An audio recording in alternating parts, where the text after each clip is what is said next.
Hey Ryan, Max Miller here from Sharks Hockey Digest and NHL.com. Welcome to the Sharks. Just what are your reactions? It was kind of a late night announcement. When did you find out? How did you feel about it? I found out 2 minutes before I was walking into a signing. Actually, I was going to Top Golf to do a signing for a charity thing we do out here. Um, but yeah, I'm really excited. Obviously, the way things ended in Toronto wasn't exactly how I wanted. Um, so yeah, I think it was time to move on, and I'm happy that Tree out in Toronto found a spot for me, and couldn't be more happy to be in San Jose. Um, I actually just saw that video of you telling the media there what that you found out. I mean, just in Vegas, it looked like when it was going to happen, the history between the Sharks. Did you ever think you'd be wearing teal? What history? I don't even know what you're talking about. Um, no, definitely not. I think it was good that there was a little buffer in between to let that cool off a little. But no, there's a few teams over the years that I would have said I probably never would have gone to just because of the rivalries that were going on. Chicago when I played in St. Louis, and then probably San Jose from our days in Vegas. But the little buffer in between the 4 or 5 years definitely helped that.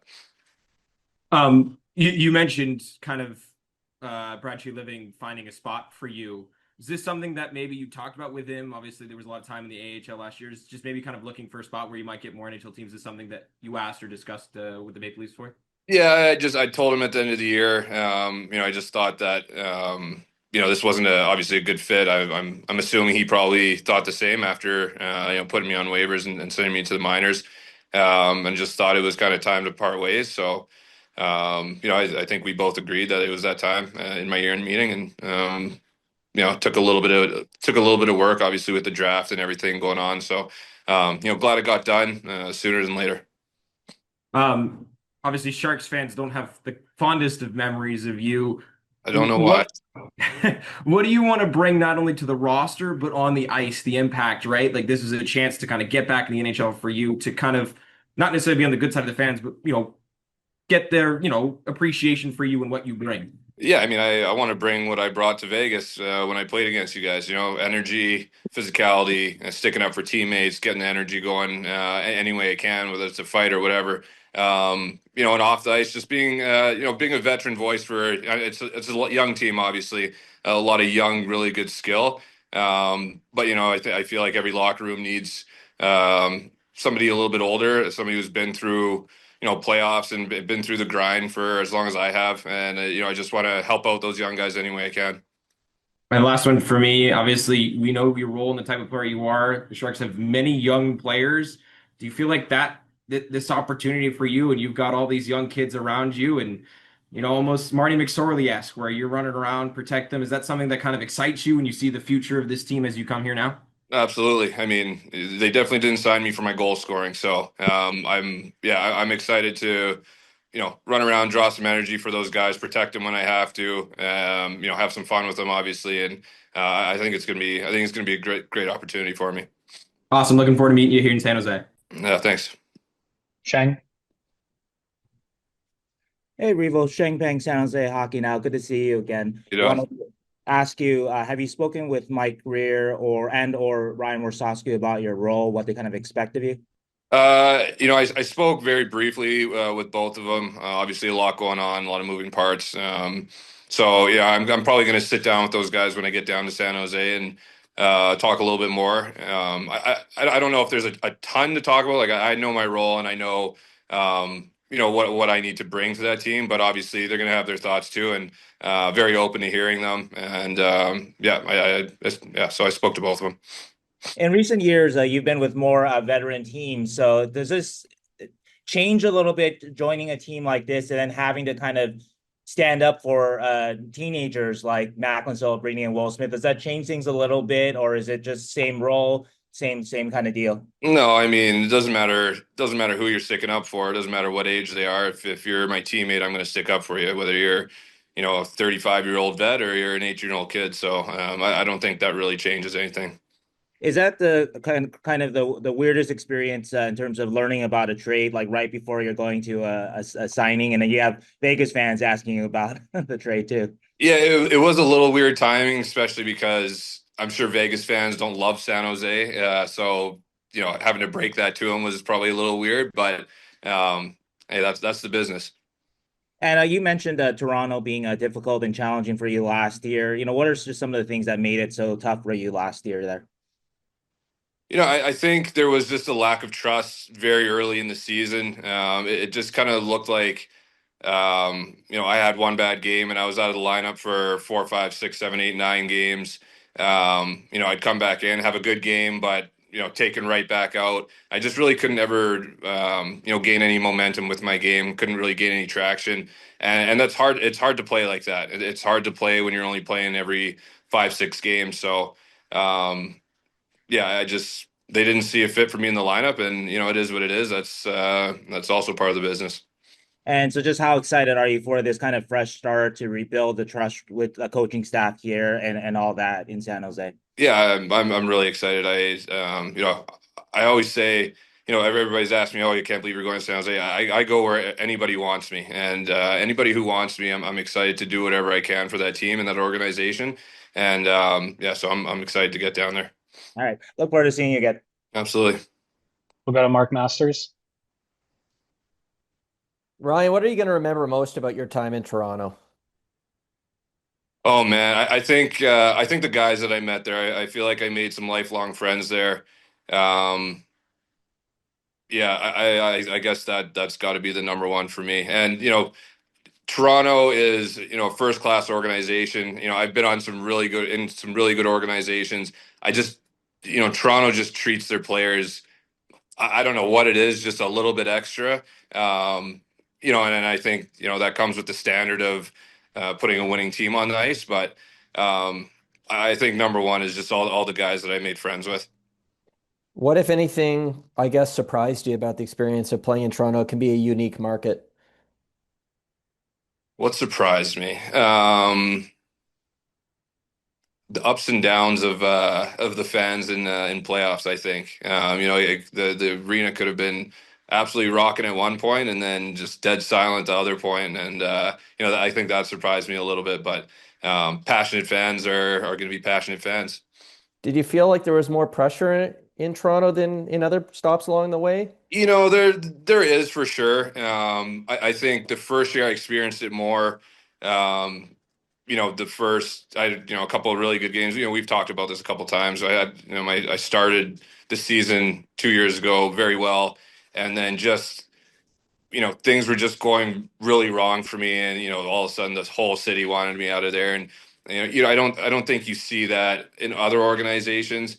Now, having said that, there's whatever 9 million people there, so there's a lot more voices, and obviously the hockey mecca of the world, so there's going to be a lot more voices because of that. But yeah, I mean, it wasn't anything too crazy. It definitely is different, but it's nothing too crazy. Final one for me. You mentioned the friendships you made. I'm just wondering what you learned the most about kind of the core guys. I know Mitch is moving on, but what stood out to you about the core guys in Toronto? Just how hard they work. I mean, when I got there 2 years ago, and you're doing kind of those skates before training camp starts, and you're just kind of scrimmaging. You had Matthews, Tavares, Mitchie, Willie. They're all on the ice first, and they're all grinding before anybody else is. And you start to realize why they're some of the best players in the world is because they're really putting in the work. It's they are obviously very talented. They were born with that talent, but they work extra hard for that talent to really shine through on the ice. Thanks so much, Ryan. Good luck in San Jose. No problem. Thank you. We'll go to Tom. Ryan, just looking, obviously you're going to the last year of your contract. You're 38 years old. How much did that factor? I don't know what happens after that, but how much did that factor into you wanting to get somewhere else where you could play? With not having it's near the end of your career, obviously. Well, says you, I guess, but No, I mean yeah, you're 38. I mean, hey, I'm like a fine wine. yeah, Um, okay. yeah, I mean, look, I said anywhere that wants me, I'm willing to go play and do everything I can. Yeah, I know I'm a little bit older now, but I still think I got a year or two left. Um, I'm 83 games away from 1,000, and so that is that's definitely a big goal of mine. I really hope to have a good year in San Jose and make a good enough impression to, maybe buy one more contract. Um, so yeah, I guess that's part of the reason for sure. Yeah, and I was gonna say you obviously feel you have a lot left to give here at this stage. I think I still have some left, yeah, for sure. And I still love the game, and I still love going to the rink and working out and grinding with the fellas. So once I lose that, I think it'll be time to hang it up. But I haven't lost that yet, and the body's still hanging on. So I think I still got a couple years left. Thanks very much. No problem. Marco? Hey Ryan, Marco College Bay Area sports rep. You were just talking about this, your body and how it's working. So, would you say it's 100% right now? Well, I don't know if any 38-year-old hockey player is 100%, but it's good enough to get on the ice and get up and down and play the way I need to, play physical and fight when I need to. So, yeah, I mean, look, every hockey player has bumps and bruises and things that they deal with. As you get older, they just kind of linger a little bit more, and sometimes they're a little more sore. But I love this game, so it doesn't really matter. And at 38, I mean, realistically, how much do you really have left in the tank, and realistically, how many games do you think you'll be able to play this year? I mean, if they give me the opportunity, I'll try and play all 82. I'll test it out. I can't predict the future. I can't tell you that, game 40, something doesn't fall apart and I need some time off. But I mean, yeah, I feel like I can grind through 82. And lastly, for me, do you feel that are you the type of person that believes that time heals all wounds? Kind of like and then you're in a situation where, when Ralphie Torres came here, he was much hated by the Sharks fans, but, they grew to love him. Do you feel that's going to happen with you here as well? I mean, I hope so. I think fans are always going to hate you when you're on another team, especially when you're on a rival team. But you make a good enough impression when you come to the city and you do what you're supposed to do, and you do to other teams what you're doing to them. I think you can win them over, no problem. All right. I mean, that's the goal, anyways. All right. Thanks, Ryan. Welcome to San Jose. Thank you. Take some final round of questions, starting with Max. Brian, I just wanted to ask if you knew anybody on the Sharks, and obviously you've had a lot of history, but if you knew anybody, whether it's like a Barclay Goodrow, who I know you played with in New York, and have you had any contact with them? Yeah, so Goody is one of my good friends. That was my running mate in New York. He lived 4 or 5 minutes away from us, and so we were carpooling. In New York, obviously a lot of driving, so we would carpool everywhere together. And so coming here, I'm obviously excited to reunite with him. Got to meet Jumbo on the Leafs father's trip last year, mentors trip, I guess it was. Matthews brought him on the trip, so got to meet him. Great guy. Look forward to hanging out with him a little bit. Other than that, I don't know if I know anybody else on the team though.